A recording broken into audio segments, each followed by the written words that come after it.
Hello everyone, this is Jedbedrock, back with another Airsoft video, and in this video I'm going to be showing you how to make a foam knife that you can use on the field. Some of you probably seen me using this knife. It is this one right here, this one that I use. I really like it, and I've had a few people ask me how I made it, and so I figured I'd just make a video about it. So this is how I make my knife, and you can use this for any other airsoft knife that you ever want to make. And because it's made out of full foam, at least my field here in Tulsa, Oklahoma, Airsoft Tulsa, will let you throw a full foam knife. So let's get into the video. So the things you'll need are, so you don't have to have duct tape, but I like it for making the finishing touches on the handle. You need a stencil. This is a piece of cardboard that I cut. This is what I use for my shaping.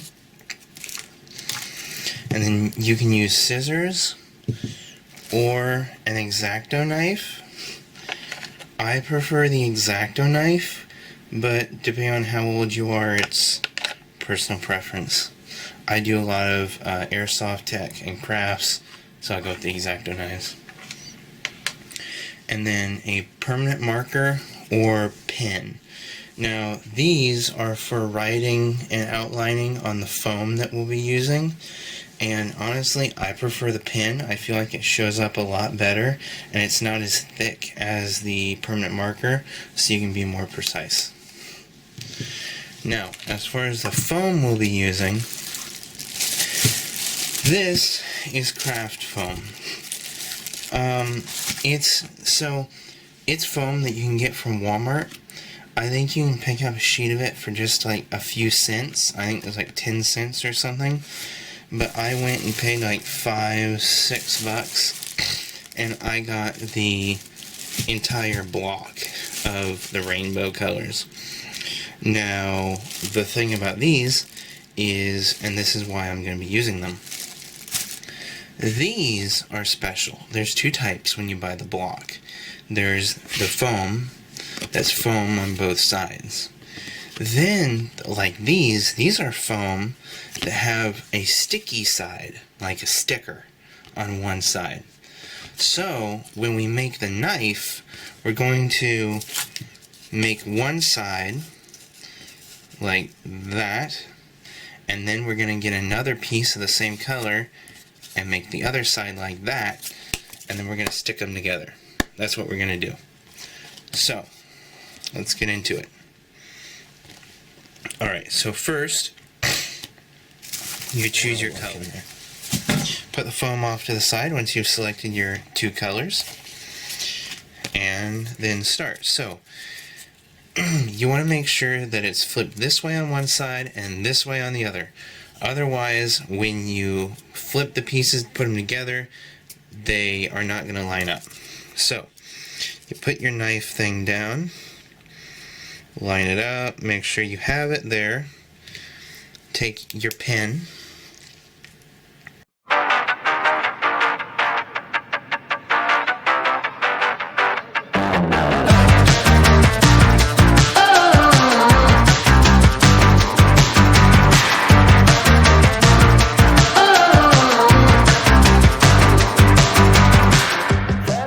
so there we go. We have the outline, and then what you want to do is you want to perfect it by drawing over the dull spots.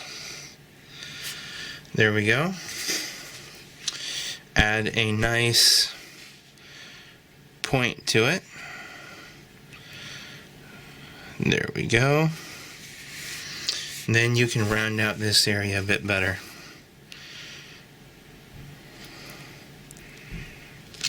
There you go. Okay, now that you can see that I have finished the outline with the stencil, making sure that it's flipped each time, so that when I put them together, I have a small workspace here, when you put them together, you can see that they match up. So, yeah. There we go. Now that you have your knife outlined in whatever shape it's going to be, then it's time to cut it. Now, for those younger people of you out there, you can use scissors or have a parent do it for you, depending on how young you are. For me, I'll be using an X-Acto knife, and I actually believe that I'm going to be using this curved one. So I'm going to use that to cut this out, and I'll be right back. So just as a note, real quick, with the X-Acto knife, I suggest that when cutting this foam, it's soft and thin, and I find it better to dig a small trench in the outline with the knife, then go back around and puncture the paper bottom here to finish the cutout. So I'll be right back. Alright guys, now that I have the two pieces of the knife cut out here and they're ready to be put together, now one thing you might notice is it's like, hey Jed, wait a minute, the whole knife is aqua. Well, see, that's true, but if I get mine, see, the color of this knife was red.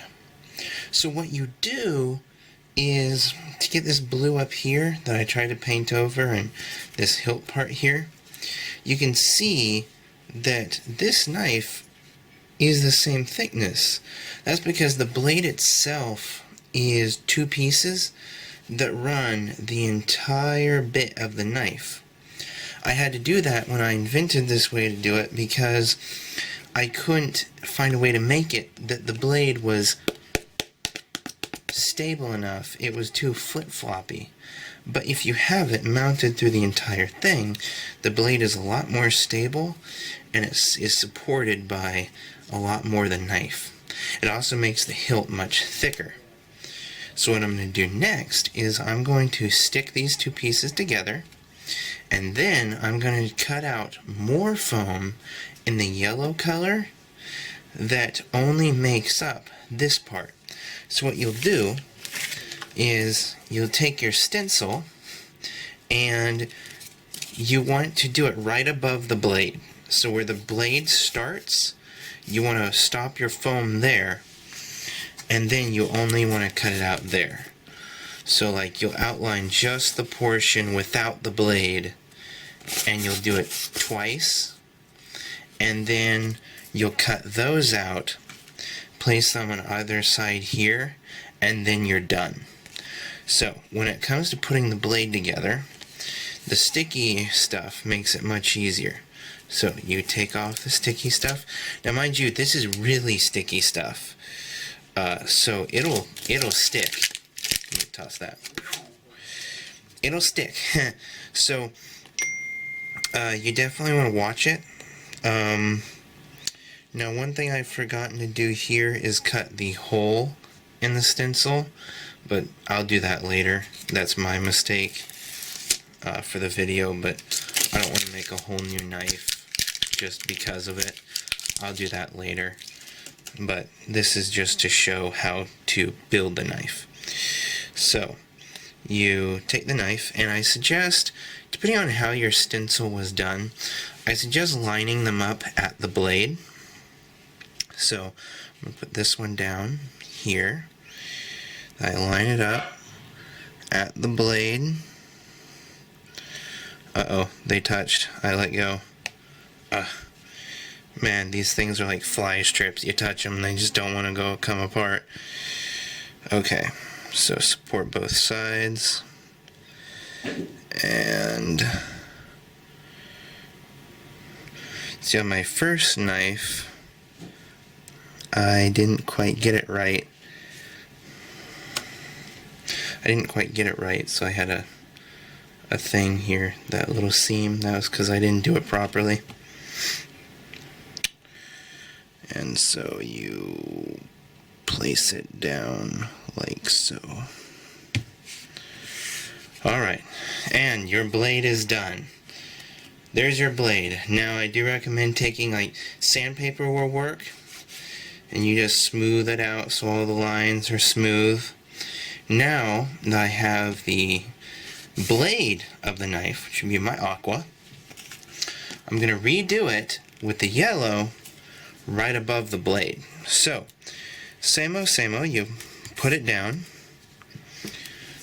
take your pen, you can place this off to the side, and then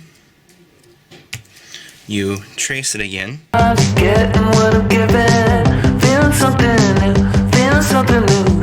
Last night to burn it like we're living, feeling something new, I'm feeling something, I can feel it coming, I can feel it.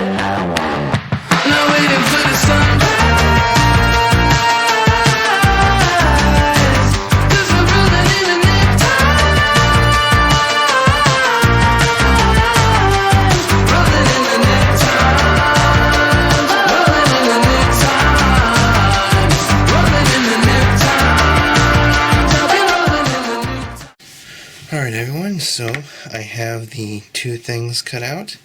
I have my knife body here, so I'm going to lay it out. You take the stuff off, sticky stuff off of here, toss that off to the side or in your garbage can. I prefer my floor. And then you line it up here. Make sure to line it up like that. Then you get it close by and plop. Push it down on there.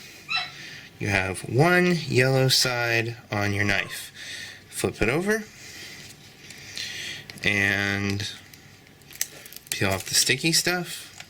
Lay it off to the side, throw it away. Then you do the same thing right there. And there you go. It's that easy. Now you have the exact same thing that I have. Hey guys, so I'm sorry, I found this out after when I was cleaning up for the video. I noticed that, you notice how this knife looks thick and this one looked thinner? Well, that's because I forgot the two extra pads that are supposed to go on the side of the knife to give the grabbing section more body to grab onto. It's been a while since I made this knife. I forgot, and so I'm just going to edit this in before the end, but do remember when I put the duct tape on and stuff, I had forgot to add these two pads. So, yeah, back to the video. Just in a different color, and you can leave it like this, you can, though I prefer to use something like this brown duct tape.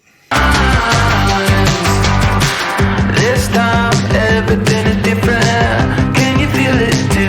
Can you feel it too? So fine, there's nothing that you're missing.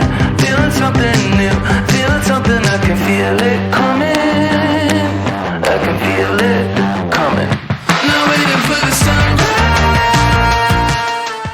It may look good or bad, depending on how you did it, but this is it. This is a knife. The longest part is cutting everything out. It would definitely go a lot faster if you use scissors. My X-Acto knifing was very slow, but I just prefer to do it. I feel it's more precise. Maybe you like the scissors.